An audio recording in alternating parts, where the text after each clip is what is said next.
At first, I didn't think it was real. I woke up to this blinding light, and I was transported to another place. Pluto TV! Then I heard a voice. Come with me if you want to live. There were thousands of movies and shows, and they were all free. The truth is our It's just so beautiful. On Pluto TV, free streaming of Terminator 2, Fringe, Arrow, The 100, and The X-Files may cause excitement, loss of sleep, and sudden belief in extraterrestrials. No credit cards or alien encounters necessary. Pluto TV. Stream now, pay never. Hey, I just Venmo'd you for rent. Nice. Now I can instantly spend it whether I'm checking out online with Venmo or using a Venmo debit card. Say more. More exactly. Because the more you do with Venmo, the more you get. Like earning up to 5% cash back with Venmo Stash on a bundle of brands. So, order more pizza. The math demands it. Get the Venmo debit card. Venmo Stash bundle terms and exclusions apply. See terms at venmo.me/stash terms. Venmo checkout not available at all merchants. Venmo MasterCard is issued by the Bancorp Bank N.A. This week's episode is sponsored by the Macsmiths of Hackney.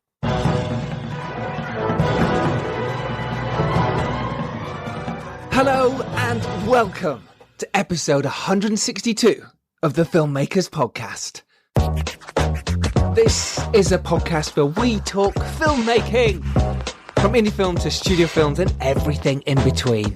How to get them made, how to make them, and how to try not to F it up, in our very, very humble opinion. Today, we are joined by filmmaker extraordinaire Esther Turan.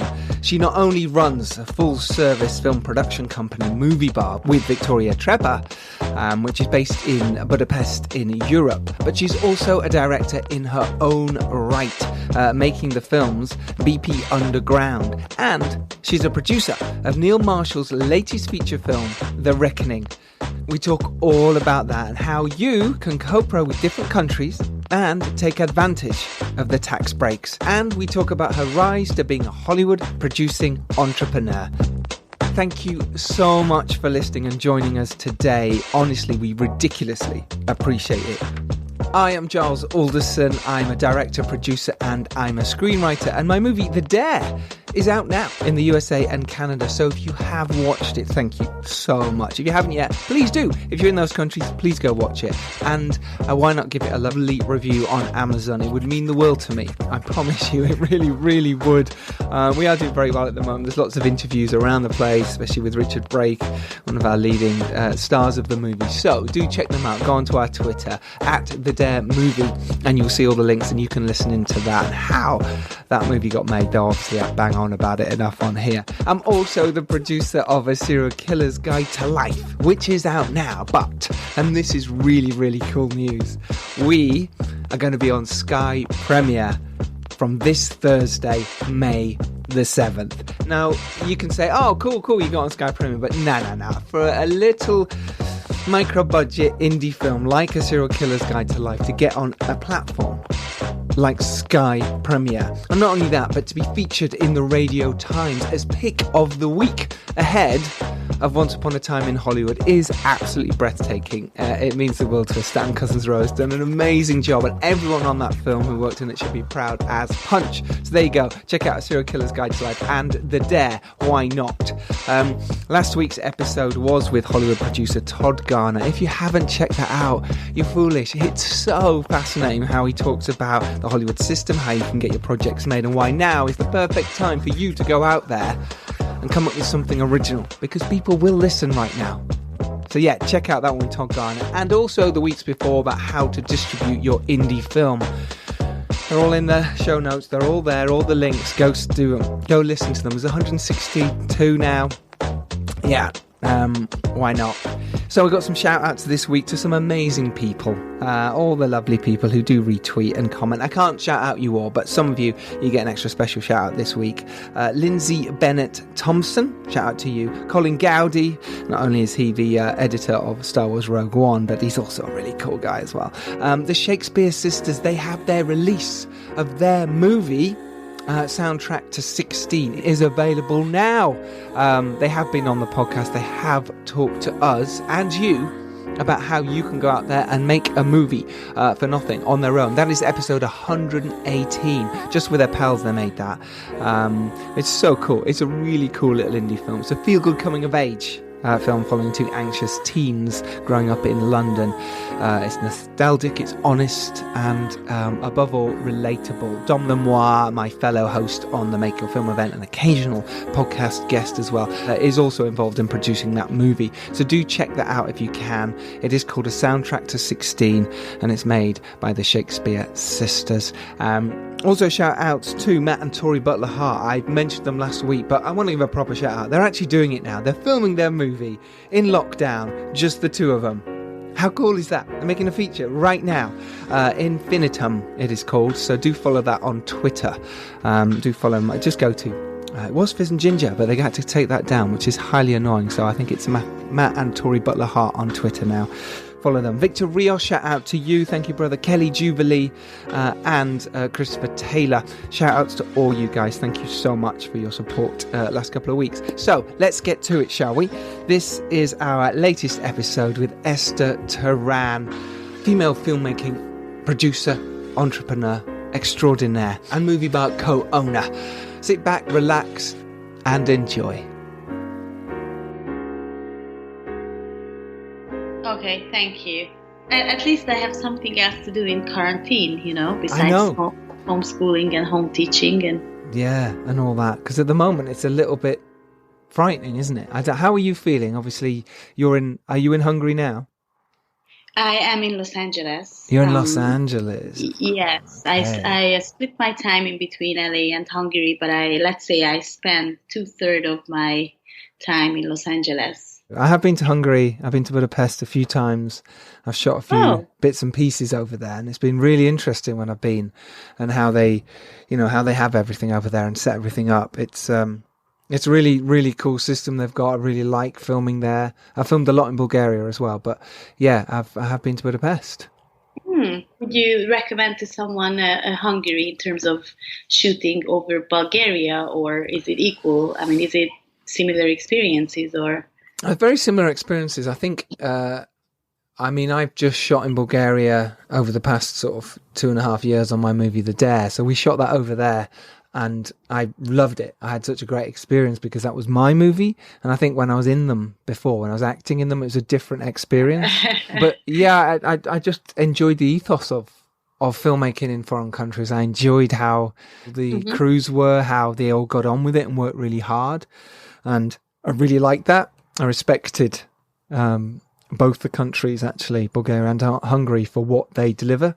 And I still think that now. I still think that you deliver brilliant movies, and there's great tax rebates, especially in Hungary right now. And I think it's a good place. People should go film there. Yeah, obviously, I agree. Tell me more why you would agree to this. I know, but our listeners don't know. Well, tell them a little bit about filming in Hungary. Sure. So, as you mentioned, our tax refund policy is incredible because I believe it's the highest in Europe, if I'm not mistaken. It's like 37.5. 37.5. Okay. Yeah. Right. Yeah, which is incredible. For you folks in the UK, first of all, it's really close. It's only a 2-hour flight, and any given European city can easily be recreated in Budapest, which is such a huge advantage. Our architecture and history is so eclectic that, from any movie that takes place in the Cold War era to 19th century classicism in Vienna and Paris, it's all there, and Berlin, and anything could be easily recreated. So this is one thing. The other thing is the very high quality of production, building sets, for instance. It's really, really high quality, but relatively cost effective. Yep. So all the facilities, all the studios, all the water tanks, all the backlots that we have, and the tax refund system together, and the cost effectiveness, plus the possibility of easily creating any European city, I think this is a very strong combo altogether. So that's why it's highly recommended to come and shoot in Budapest. And now my recent movie, which is called The Reckoning, and I'm sure we're gonna touch that topic, which was a British and American production, and I happened to be one of the producers. That was 16th century England, and we have two medieval backlots. So, I mean, in one of the backlots, I do feel as if I have like a membership or something, because I do shoot there so often. Yes. I think I shot in this backlot 6 or 7 times already. So I really know, like, even though we sometimes, we obviously modify the backlots and we redesign and we add parts and we rebuild certain parts. But I have a very personal relationship with the bridge there, because it costed so much money that I sort of feel that as if I'd have a bridge in a medieval backlot, in a way. And I go there very often. So, so we have this amazing medieval backlot. And it was, for instance, a very smooth thing not to create 16th century England from scratch, but recreating it in an existing backlot. Yes. I mean, basically you run MovieBar with Victoria Trepper, which is obviously, I suppose, a service company out there, and using the backlots you have. You've got incredible studio space there. You've got a Wild West setup. You've got an old mill. You've got the dungeon, the medieval places you mentioned there, the exteriors, and then you've got the Brooklyn Street as well. So you've got your New York Street, and I imagine you've got loads of others as well. And it must. How did you first start setting? How did you become involved with MovieBar? How did you set it up from the beginning? Was this your idea? So just a little correction, because I like to think more of us not only as a service production company, but as a film production company, because we also have our original contents. Mm-hmm. And one of the reasons why I'm in Los Angeles, because I do develop, my own ideas, and I do have, and I'm involved in so many productions, also as a producer, not only as a service producer. So we are a production company. We were established in Budapest, Hungary in 2004, and I was just freshly out of film school. So I don't know how I was brave enough to open my own production company, but I was, and I teamed up with another female producer partner, which is back then, it was pre-Me Too movement, everything. So it's we felt that we want to have this girl power thing. Sure. So I majored actually in directing when I was in film school, and I always describe myself as a creative producer, because I'm very involved in the creative methods of any project that is on our plate. Yeah. First, we concentrated on major, and not that major, but on television commercials. So we sort of conquered, in a way, that world. And from local productions, within a year, we found ourselves in regional and international productions. And we got to know so many amazing people, because the film world is relatively small. So many people who are major players in the TV commercial world in terms of filmmakers, they also do so many television and feature film work. So it's a small world, and in a way, everyone knows everyone, and gaining quite success as a production company internationally in the world of TV commercials. In 2013, I had a sort of like I wouldn't say crisis, but I just, I sort of wanted deeper meanings, and I sort of had enough of TV commercials a little bit, and I opened, and I convinced my producer partner to open a television and film division, and that's how it happened. And we obviously started to offer service to international productions, and also we started to create our own things. We invest in certain projects, we pre-finance certain projects, we co-produce certain projects. we are just very busy, and we are always searching for contents that are meaningful to us. It's so lovely to hear that. It's so nice to hear that you set out to do this and you're achieving it massively. And I think that's, it's a testament to you, but it's also pretty incredible. You've made over 500 commercials there, and I think it's now 30 film and TV projects so far. It's considering you've only, it's not been that long since you started, and the fact that you did go through a bit of a crisis with this, I think it's incredible. I think it's really incredible. You should be very proud. I think it's lovely. And I think everyone should go check out MovieBar, and they should check out Hungary. I do think it's a great place for filmmakers to go. For sure. Yeah. It's not a secret that Hungary and Budapest is one of the most popular filming destination, not only in Europe, but in the world. But my goal is, and our mission is, not only to attract major studio movies. I mean, you are European just like me, or but in this continent, in the United States, it's either a studio movie or an independent movie. So my goal is also to attract indie filmmakers, that even if you have only, let's say, 5 million as a budget or 10 million, you can create magic, because basically we specialize in giving you more. So a movie that we shoot could look so much more expensive, but we can create, really spectacular sets, and everything could look so much more expensive. Yes, totally agree with that. I think that every time I've worked in those places, everything always looks more expensive than it was shot for, and I think that's a big achievement. I think it's definitely worth looking at. What about projects that are a little bit lower in budget? Because we have a lot of indie filmmakers in the UK, or people who are starting out, and they go, well, I might be able to raise a certain amount of money, and actually you've got a Wild West set there, and I want to go shoot my movie there. Oh. What happens if someone's got a little bit less money? Is it still something that you look at? Is it just budgets of high end, or are you actually looking at budgets that are lower?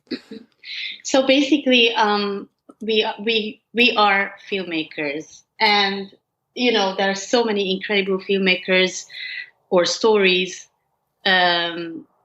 whom we would be interested in just because of who that person is or what the story is about. I'm giving you an example, and now that I'm talking to you from the UK, maybe it's also an even more relevant example.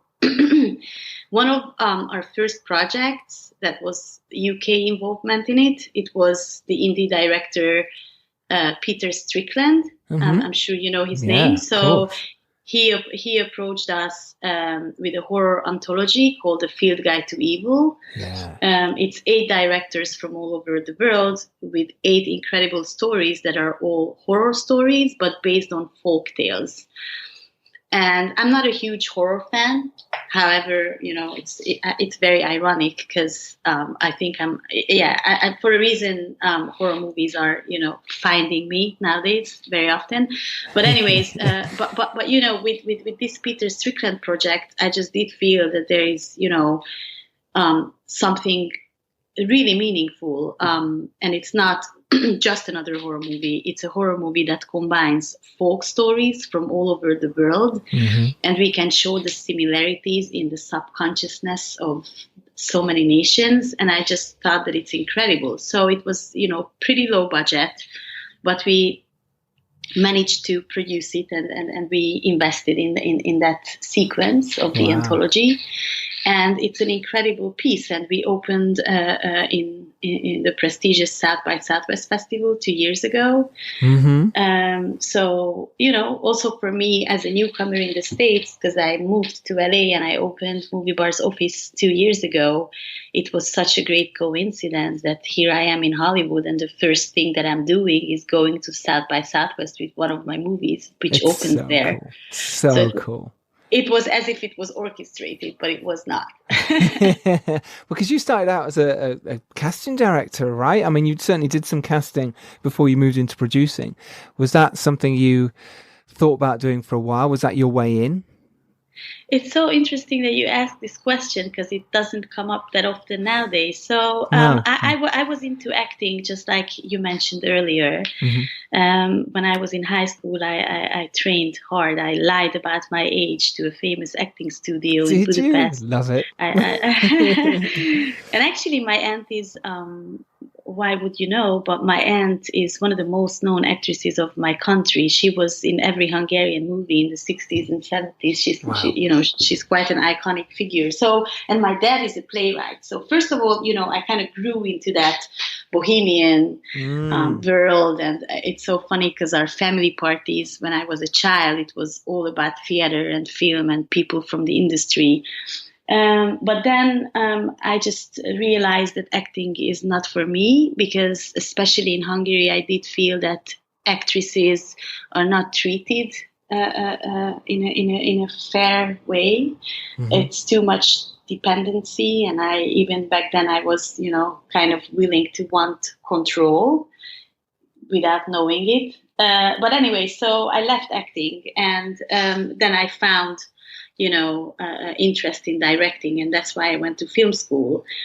And as a film student, as a freshman, one of my professors asked me if I want to participate in an American shoot, and I said, of course. That it was Dostoevsky's Crime and Punishment, and the main star was Ben Kingsley, and I happened to be his assistant, which was amazing. I mean, he's even just to watch him, how he prepares for the roles. And I mean, I don't need to tell you that, because you probably know what I mean. Like, I just learned so much from being on that set and, being close to Ben Kingsley. And in film school as a student, I became assistant and production assistant and AD. And then since I spoke English, so being a casting director kind of like found me. It's not that I wanted to be a casting director. I know what you mean. Yep. These jobs find you, don't they, sometimes? Exactly. And having, the background in acting and knowing, a lot about how to get a performance out of an actor and how to help an actor. And I was really young. So it's kind of bizarre that me being 22 or 23 did the casting for entire foreign productions for the local roles. I had a lot on my shoulders, like the entire Hungarian acting community, was sort of like, in front of me. And I did 5 or 6 major movies as a casting director and a lot of commercials. Yeah, you did. Well, Den of Lions was it's a big movie. Stephen Dorff, Bob Hoskins, Ian Hart. Some brilliant English actors in there. Laura Fraser as well. That's wow. You were dealing. That's just you casting. So you were you were doing the big time almost straight away, which is fascinating, I suppose. Thank you. But I mean, which is good and bad. I'm always eager for challenges. So. If I feel too comfortable in a role or in a position or in a situation, I just have this need to move on. So casting wasn't a challenge for me towards me graduating from film school. It was not challenging enough intellectually. And I just didn't feel like, how can I grow, because I kind of like reached everything without wanting it in a way. Like what can you do more in Hungary besides casting major American movies, right? Like that's the top. So I became an assistant to a producer for a couple of months. And I think you can also learn from negative examples. I just thought that this is not how I imagine producing. And I also think there was also a generation difference. I was young and with a fresh eye. And as I said, I'm really proud of that, obviously filmmaking is a business. And the more and more I spend time in the States, every day something reminds me of that. But I do believe in Europe, we are also true filmmakers in a way. Like, that's why I became a producer. That's why I became a filmmaker. And it's not all about profit. It's more about the core. More about, having your own voice and telling the story.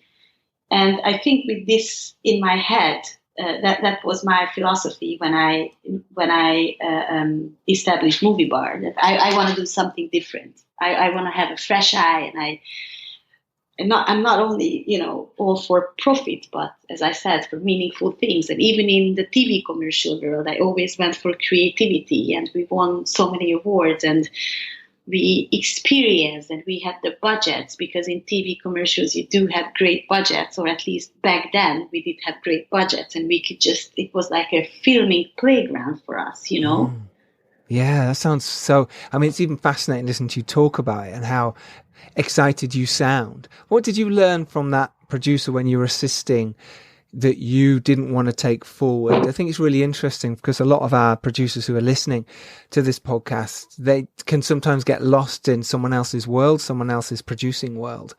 What was it that made you go, I don't want to work with this person anymore, in terms of the ethos, or they weren't striving to make good films like you were? Wow, it's tricky because I obviously want to be politically correct and I don't want to hurt anyone. As I said, I think the main difference in between myself and that specific producer, or that typecast, because I think it's also typecast, is being in the industry for the profit and only for the business aspect of it, or being here with a filmmaking background and are you a true filmmaker, or are you a businessman? And I think that's what I understood. And maybe I could have made, 10 times more money in my life. But this is not necessarily my only goal. My goal is, are there going to be meaningful projects, films after me? Can I make a difference? Can with my help something come to life, that's meaningful? I think this is, should we invest our profit in something business oriented, or should we invest our profit in a short film of an upcoming filmmaker? Like, these are the sort of like questions and points that I could name. That's great. No, that's really good, and thank you for answering. It's not an easy question, I imagine, but yeah, it's very well answered. I think it shouts volumes that you want to make films that you care about and believe in, and it isn't just about profit. Obviously, it's called the film business for a reason, and we have to make profits to survive. But at the same time, you want to make films that you believe in, and it sounds that you're exactly that. And obviously we're going to get onto The Reckoning very soon, which is clearly Neil Marshall's latest film, and for those of you who listen to this podcast regularly, Neil Marshall was on the podcast, and he talks all about making films, and he was just about to go make The Reckoning when we recorded, so you can listen to that. It is episode 89 and 90, but I will put links in the show notes. So, and let's, obviously we talk about MovieBar, and that's great. Again, I'll put a link to that in the show notes so all our producers and filmmakers can see that. But for you then, what's it, let's talk about your process as a producer, and for someone like me, for example, who wants to come and make a film, and we go, let's go produce it. Let's go get it made over in Hungary. Let's go to Budapest and shoot this. What would be the best way to shoot on location? What's the best way for us to say, this is how we go and do this? So obviously anyone is more than welcome to reach out to me through MovieBar's website.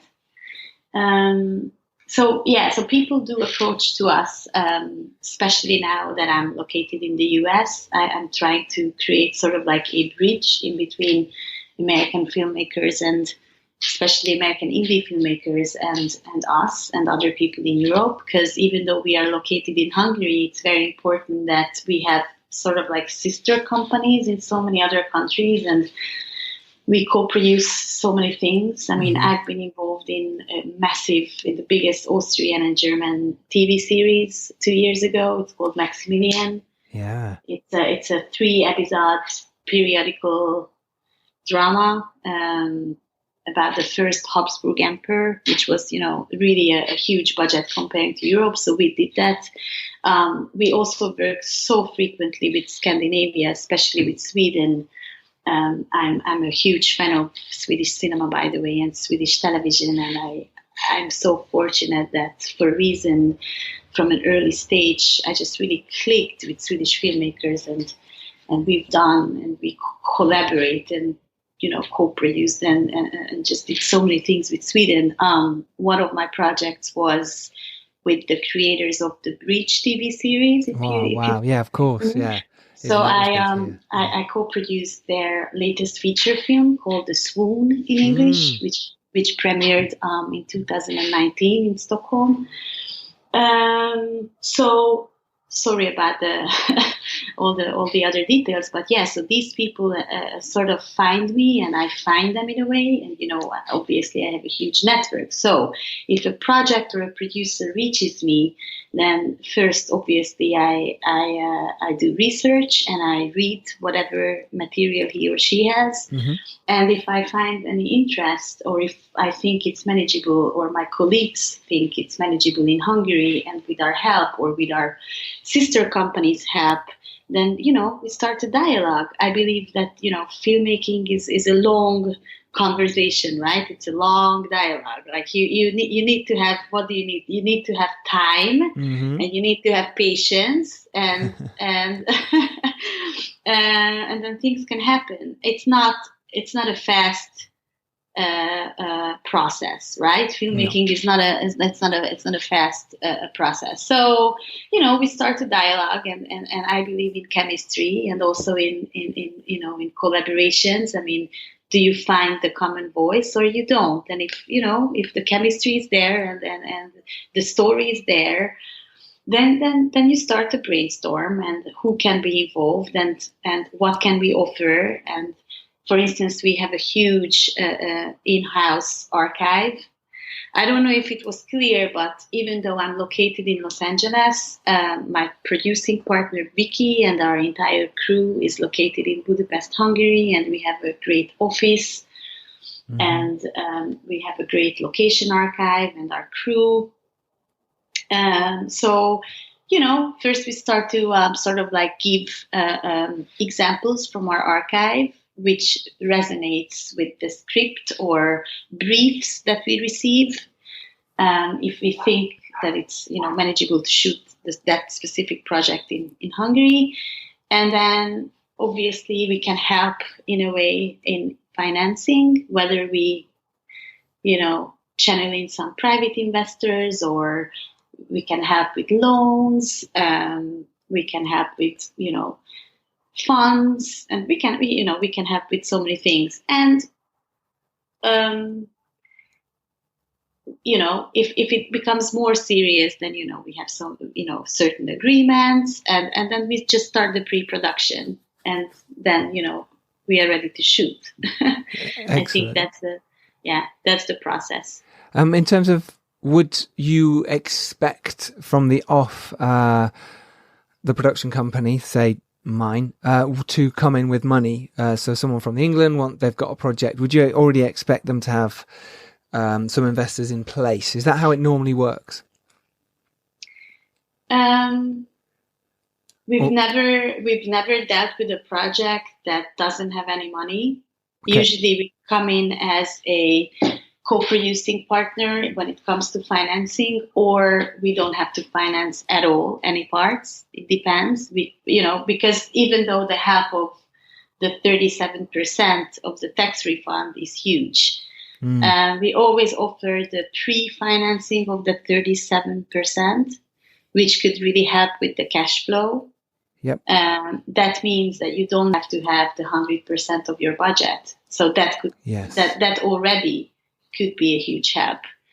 And then if you don't even have the 70% of the budget that you're supposed to spend in Hungary, then we can help with other solutions. So getting back to your question, we just never dealt with a project that doesn't have any financial beginning or support. But with our local projects, because we also shoot certain things, as I said, we also have our own contents. I started to direct, not just to produce a documentary series in 2015, and now we are shooting our fourth. So, for instance, that we financed, and we found, the the sources for financing ourselves. Yes. How are you finding, thank you for that, by the way, appreciate that, explaining exactly what someone would expect. And also, actually, before I get to my next question, in terms of, you have amazing crews there. So if someone from the UK, Europe, America wanted to come and shoot in Hungary, all the crews, you'd be able to line them up easily. You'd be able to get cast, extras, costumes, makeup. All of that's in place already, right? In the studio. We have amazing crews. We have amazing facilities. We have amazing cast, amazing extras, as you said, backlots, anything. I mean, it's so, high quality and so up to date and always changing and always the newest technologies and the newest facilities. So, yeah, I mean, I don't have any complaints. I think we are really fortunate. I totally agree. So you've not only produce, but you do direct. And I think that's really interesting that you mentioned there about your projects. And you've got one, before we come on to The Reckoning, obviously, we talk about BP Underground. This is your electronic music project that you've sort of been, from what I can see, been doing for a while. And this is, you were mentioning there, you've got another film based on this coming up. Do you want to tell us a little bit more about this and how it came about? Sure. So, as I said, for its good and for its bad purposes, I just, if I feel too comfortable in a situation, I just search for the next intellectual challenge. And a few years ago, I just did feel the urge of not only producing things, but actually directing things. Because when you're a producer, and I love to be a producer, and I am a producer, but in a way, you're the parent of someone else's baby, if you know what I mean. Yeah. And I just felt like I want to have my own baby. And I think I reached an age, getting closer to 40, when I do have, in a way, nostalgia for what I've been through as a teenager. And I think it's such a meaningful period. So BP Underground documentary series that I started to create with another female partner. Her name is Anna Koltai, and she's my directing partner. And together we created BP Underground. So it's a documentary series about certain youth subcultures that are or were meaningful to us growing up in Hungary. So it's not only about electronic music. That's the third episode, but the first one, believe it or not. But I was very much into, I was this hardcore punk kid when I was... I love it. I can imagine that. Thank you. And also, just the similarities, because all those subcultures like hardcore punk or the second episode discussed hip hop, those are very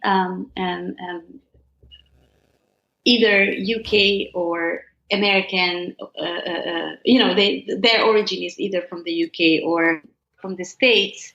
They did have major, influences. I mean, not just in Hungary, but all over the world. But what we wanted to portray is how a subculture like, let's say, punk that really comes from the UK, what kind of effects it did have on Hungarian youth in early 90s when we were, kids, or late 90s or early 2000s. So, we sort of like portrayed our bands and our venues that were famous and what kind of fanzines kids were reading and how did they dress and, just sort of like a tour guide to someone who was in it and someone who was not in it, just to have a hint on how it was, being a rebellious teenager. I love it. That's totally my vibe. I used to DJ when I was certainly a student all the way up to I was about maybe 30 was when I stopped, maybe just before that. But yeah, totally into electronic music and that vibe. And I think this is really cool and interesting and it's throwback to your youth. And I think that's great as filmmakers to do something you're really passionate about. And I think that's really important. Speaking of passions, it is essential during this time, this downtime, for you to be able to stay working from home, right? And stay connected. Basically, I want to tell you about the Macsmiths. It's an Apple Mac repair shop that is gorgeous, by the way, if you ever had a chance to go there, in Hackney, that are open during this lockdown. I have been to Paul and the guys there at the Macsmith many, many times to upgrade to my own Mac. Just when I thought it was going really slowly, just when I thought it's too old, I'm going to get rid of it and buy a new one. I went to see Paul and he said, no, we just need a new circuit board or whatever the hell it is, or a new screen or whatever it was. I don't know. He fixed it. And it was so much quicker and cheaper than buying a new Mac. And it works brilliantly. They're super quick. They always got my Mac back to me, working better than ever before. And they'll pretty much sort it out for you on the same day. I think with mine, it was a couple of hours. Like I say, they are based in Hackney in East London. Basically, during this lockdown, obviously, it's you think, oh God, I can't go into the shop. But they have got procedures in place so that social distancing guidelines are adhered to, and they're disinfecting everything, he's assured me, that comes in and out of the shop. And they're open from 9:30 to 5:30 Monday to Friday, but they'll take your call anytime. So basically they can bring anything back to life, and they can transform your old Mac with a few tweaks and upgrades into something that'll run like new. So before you give up on your Mac because you think it's too old or slow, or you're about to bin one that you think you've destroyed, give them a call and just have a chat about your options. It is the Macsmith. They are brilliant. I highly, highly recommend. So I'm delighted that they are sponsoring this week's episode. The number is 0207 739 6633, or go to themacsmiths.com. That's www.themacsmiths.com.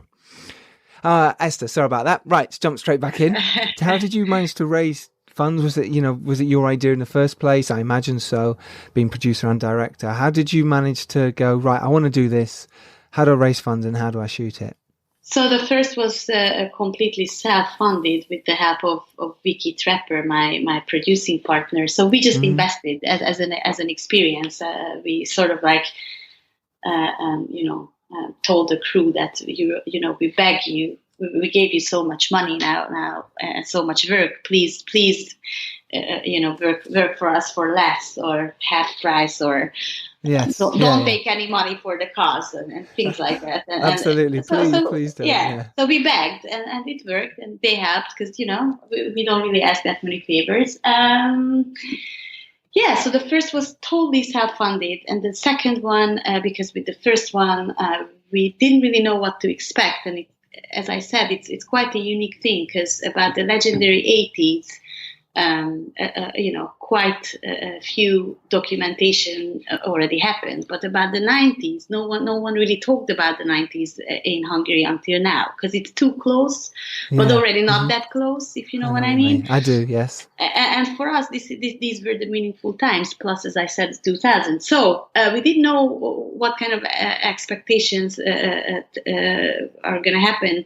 And actually, people loved it, and it became sort of like a mission. So for the second episode that portrayed the hip hop, and then we got some fundings from our government because they realized that, wow, these girls are doing some kind of a mission. They are portraying youth subcultures, and no one ever did that before. And then we gained, attention with that, and we won a prize. We won this, huge award in Hungary for creative achievement, which was quite nice. Yeah, congrats. Thanks. And then the third one, which you mentioned, which was about, it's a recent one. It was about the electronic music scene, which is, again, like, what is it? It's like 20 different genres, right? Yeah. But, raves and parties and techno. And for that, we received money from Telecom because they have a festival which is called Electronic Beats, which is a huge festival all over Europe. Obviously, it's for the electronic music scene, and we found them and we gave them a presentation about this idea. And previously, now that in my past I worked, we produced so many commercials. So I had personal relationship with Telecom because we produced so many TV commercials for them. Brilliant. And they kind of like knew me and they liked me in the past, and we did, high quality stuff together. So they did find a good opportunity, and they just gave us the money. So and now, I love that. I love the way they just gave us the money. I love it. Did you have to fill out? I mean, was it a case of you had to go and pitch and fill out forms and stuff like that? Oh yeah, Good. I flew back especially for that presentation from LA last April, and it was it was very serious. It took like 2 hours to convince them. Oh yeah. But yeah, and now it's in every Hungarian household. It's rentable from their platform. They can hear about whatever happened happened in, I don't know, in 94 in that outdoor raves in the woods in the outskirts of Budapest. So cool. Did you get a load of archive footage? Did you get a load of old videos of people raving of that period? And Oh, absolutely. I mean, especially in the 90s, because 90s was the start of video cameras, those home video cameras that were just a bit crap quality. But tell me about it. Like, you don't know how much we suffered during post-production in the editing studio. It's like, how do you make it good? Quality? Oh my God. I know. Exactly. And why did they burn in the time code? Burn in the time code and the date, and you're like, oh God, how do we get that off? Yeah, but you know what? It's also the beauty of it. Like, we were just like, okay, this is raw, but the entire we didn't want to polish anything because it's just raw. And we also talk about topics that should be discussed, like drugs, and it's just, it's all in the documentaries. It's all in the episodes, like, everything that, even what I'm trying to say is not only the beauty of it, but also the ugly side of everything, and the limitlessness and the craziness and the everything else, not just the euphoria, not just the happiness, but the other aspects. Yes, yeah, the downside to it, and there is always downsides. It sounds like you really enjoyed the whole process and directing, and I imagine you want to direct more. Is that correct? Yeah, as a matter of fact, before Corona, I flew back to Hungary, and we started the 4th episode, which is going to portray the rock scene. Wow. Which is also, something that's so close to my heart. This is lovely. Thank you so much. Let's talk about The Reckoning then, and how that came to you, how you came on as producers and serviced the production and worked with Neil and all that. Let's go from the beginning then. How did you first hear about The Reckoning and Neil Marshall? How did it come to you? So there was a German producer whose name is Stefan, and he was involved in the pre-production, and he heard about me. Maybe it's because of my other UK productions, I believe. Maybe it's because of the Field Guide to Evil that I did with Peter Strickland. So I think I'm sort of certain people in the UK indie film world kind of heard about me, and he lives, this German producer, he lives in London, so he contacted me from London, and I knew who Neil Marshall is, and I'm a huge Game of Thrones fan, I have to admit. So obviously I was, interested, and I knew that Neil Marshall lives in Los Angeles, so it seemed like a smart move, to be involved, because it also helps me with my American plans and American, goals. Yes. And I got the script, and as I said, I'm not necessarily a horror movie fan, but I really like the idea that there's a strong female character in the focus.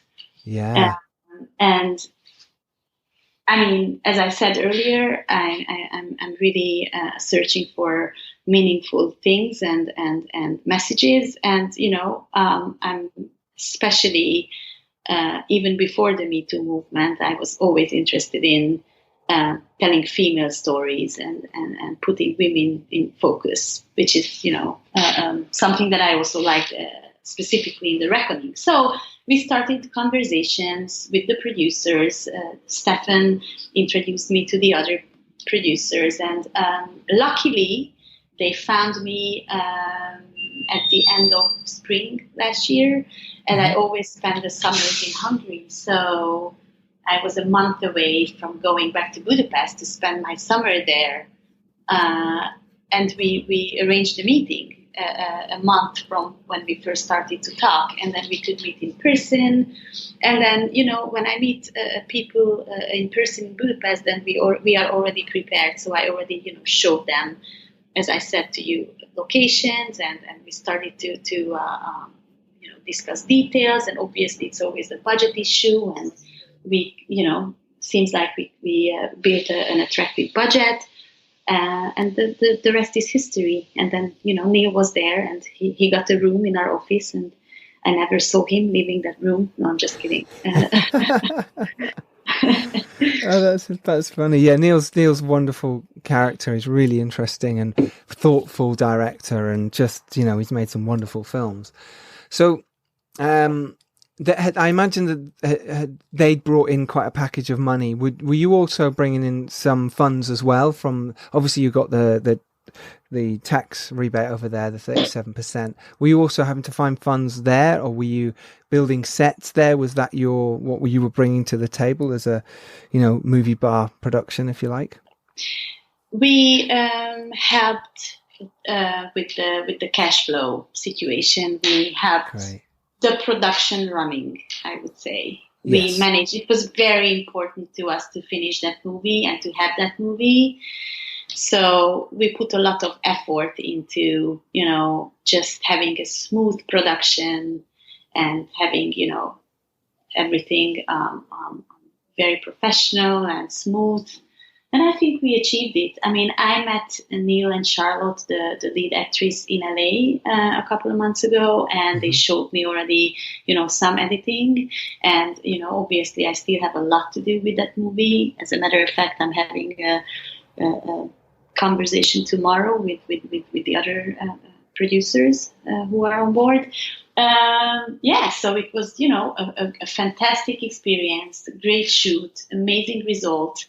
Now the only thing is, what kind of festivals can we go to? I'm so happy that eventually we weren't finished with post-production, and that's why we couldn't go to South by Southwest. And now it's such a blast, because that festival is not. I mean, it was cancelled. I mean, they did give the prizes, or the awards, but the festival did not happen. So I really hope that we can open in an old-fashioned way. Not the online way or whatever, I mean, for instance, we won an award in LA for our documentary for the electronic music scene a couple of weeks ago in LA. Yay. It's called International Independent Film Awards, and we won the Golden Award or whatever. But it's so funny because all of a sudden I received an email with an online award, Why? Oh, wow. Yeah, so I'm like, what? And then I just realized that the festival was canceled, but they're still giving out the prizes, and it's still a good feeling, but you receive something online, so it's sort of like you cannot be part of the whole experience, No, and film festivals are so much fun, and being involved in that is that whole scene is really great for filmmakers. You meet other filmmakers, it's a positive vibe. It definitely is. It's a shame The Reckoning didn't get that, or it might do, obviously, if they all open up again, but but that's one thing, we weren't ready, so it's a fortunate thing. So now I'm really happy that we weren't ready. We haven't finished post-production, and it's a good thing, because now hopefully we can go to Toronto, and hopefully there's gonna be a Toronto Film Festival. Who knows? But let's hope for the best. Yes. So it's all ahead. I mean, I'm positive. Which is positive, because The Reckoning is, I'm so excited to see it. You mentioned there Charlotte Kirk. She's the star of it. She also co-wrote it with Neil and Edward Evers Swindle as well. But I think, there's quite a few people I know. So got an amazing cast for Sean Pertwee, Ian White, Stephen Waddington, Rick Warden's in there as well, who I know well, and Bill Fellows, and so many other great people. And I think people are very excited to see Neil Marshall's next movie that isn't Hellboy, you know what I mean? Because of all the situation that happened with Hellboy, which is, wonderful to get a studio movie like that, but also it's never easy. Absolutely. You don't have artistic freedom. You don't have artistic control as much, and I think Neil obviously has come straight back to doing something that he can control, and that is his voice. And I think a lot of people are very excited to see The Reckoning and see Neil being back to being Neil again, I think that's exciting. Talk us through the process then of actually shooting it. From your angle, how was it for you? Was it an easy shoot? Was there any issues? Did you have to do any solving as a producer? It wasn't an easy project, talk us through that. But it was a fun project, if you know what I mean. Like, it was difficult because a lot of parties were involved, and the more are involved, the more difficult it could get. we needed to work very hard to make it happen. There were certain difficulties during the shoot that we didn't expect, but we managed it. And I think you're gonna, we're all gonna forget about it eventually, because the end result will talk for itself. So. It's true. Can you talk about some of the issues that some of our filmmakers can learn from here? Was there anything that you go, actually, I can share? If you can't share it, it's fine. But if there's something you can share, you go, well, actually, this would have been different. Would be okay, great. This is. I think it's the most honest I could be. I think shooting a movie with people, it's like taking a risk of a relationship or moving in with someone. Like, it could be the best dating experience, but when you live together, it could be different. So you're never really going to know, like, even though if you have the toughest contracts and the toughest lawyers, but at the end of the day, what counts is how people behave and how parties behave during a production, and you never really know. So we had some difficulties because some financial sources just stopped supporting us, And this is something that you cannot see, because you cannot predict. You can never tell, because no one is willing to tell you, oh, hey, I'm going to stop financing your movie. I mean, but I think I'm lucky that I have enough experience, and I'm lucky that I'm not panicking. I think it's important not to panic, because you can always solve everything. And I have a wonderful line producer who is such an amazing help, and he's such a calm source. And everyone, we have a fantastic tax expert. He's one of the very few who actually helped creating that law in Hungary, for the tax refund system. So he really knows everything about the tax refunds. And for me, this is the most important, because at the end of the day, that's one of the most attractive elements why people come to shoot with us. So that has to be 100% smooth. You know what I mean? Basically, this is all I can say. You always take a risk. You never really know. Be prepared for the worst, because you never really know what's going to happen. But we did it, together, because we all believed in near Marshall, and we all believed in the reckoning, I think it's also important sometimes to be more flexible than you're supposed to be. Otherwise, you can just, you might not achieve your goals. So I think that's summing it up. But in terms of production, Neil is so professional. He really knows what he wants. He's so prepared. Also the DP, I don't know if you guys talk. Yeah, he's incredible. Bryant, yeah, so of course, cinematography, DP, yeah. looks such great cinematographic looks, as I said. Amazing cast. The production designer, he's also very known in England. His name is Ian. Exactly. Okay. He's also Ian Bailey. fantastic, and it was so great to work with him. And it's always also a risk how the foreign head of production will get along with their local crews.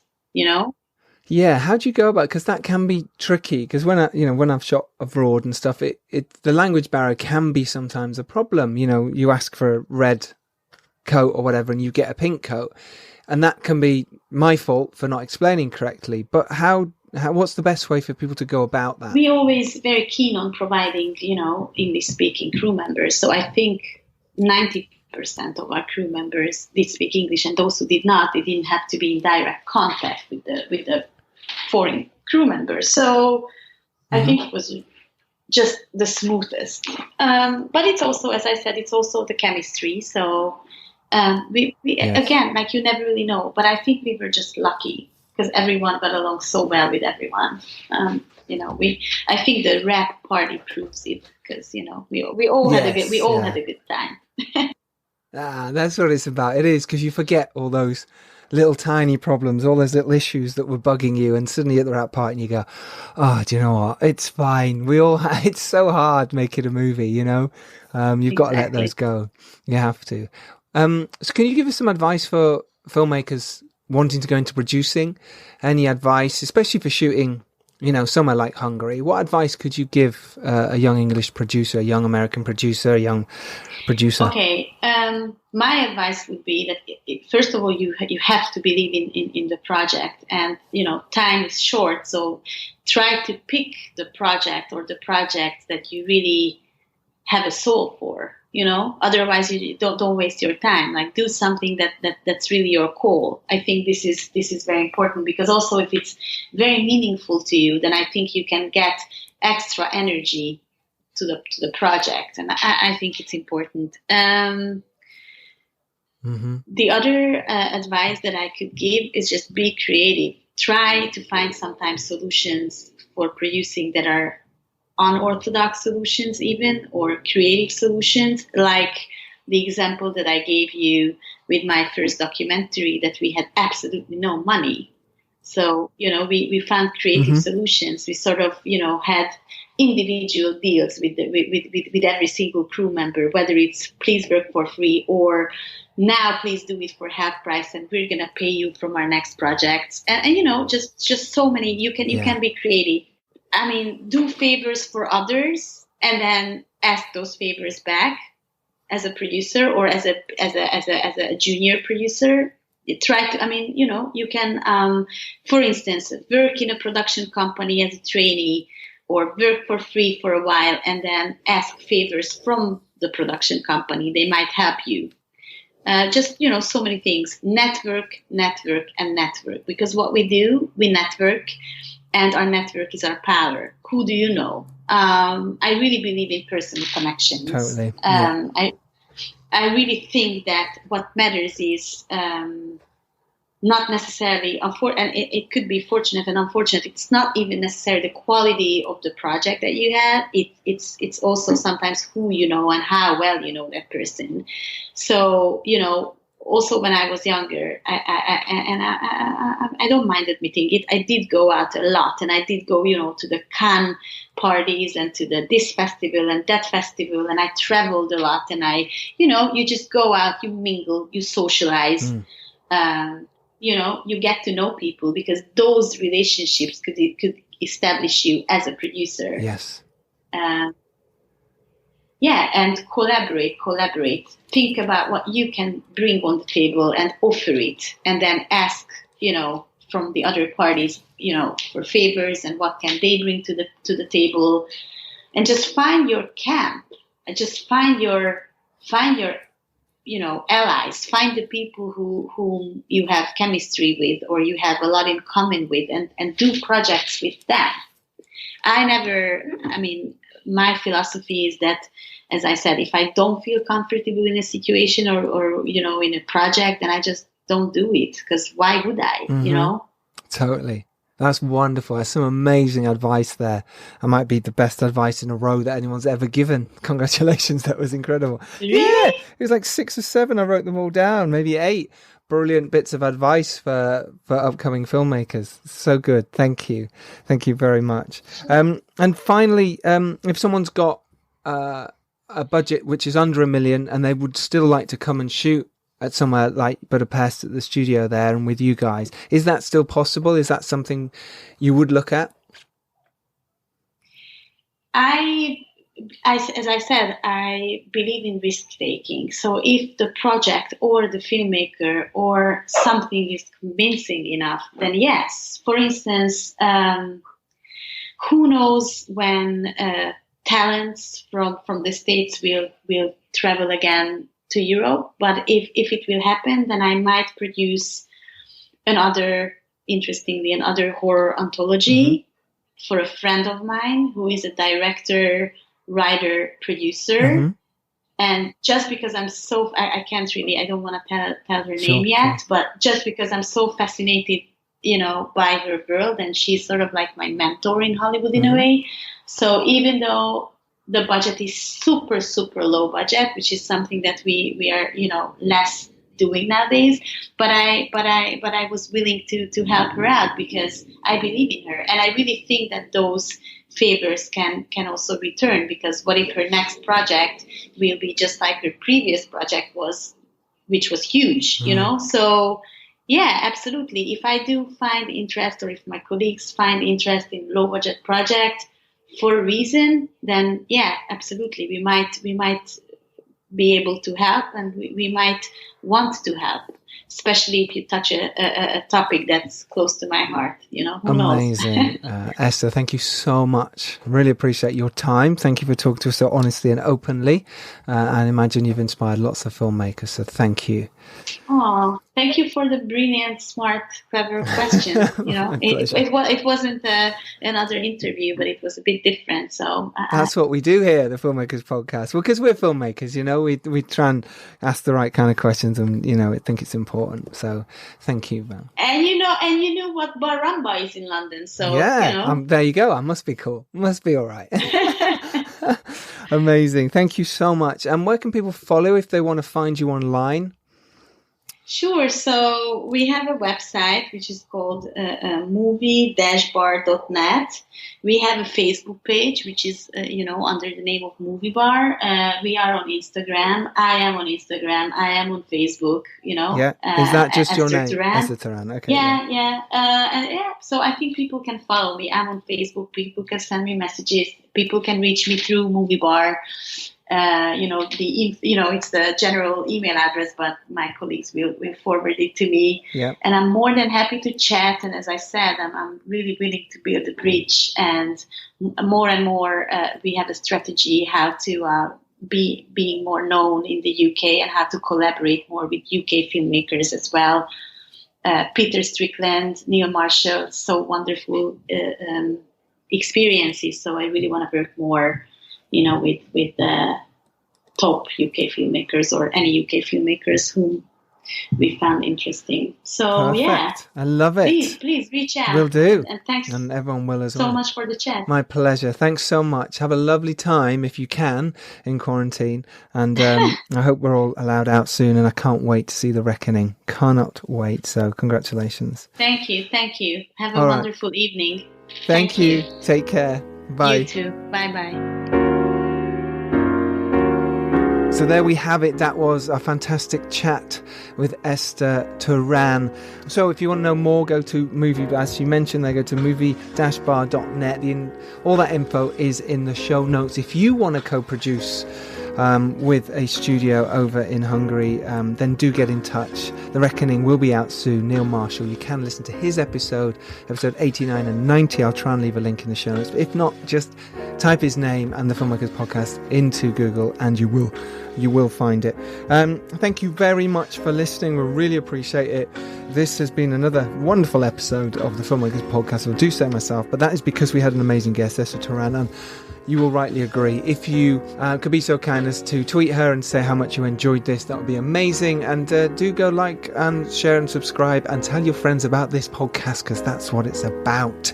And try very soon to go back out there and make your film. But in the meantime, you can do everything to go and make your film. You can script it, you can pre-package it, you can talk to Esther at MovieBar and see if you can co-pro over in Hungary. Whatever it is, you can keep taking steps forward to go make your film, because you can make it happen.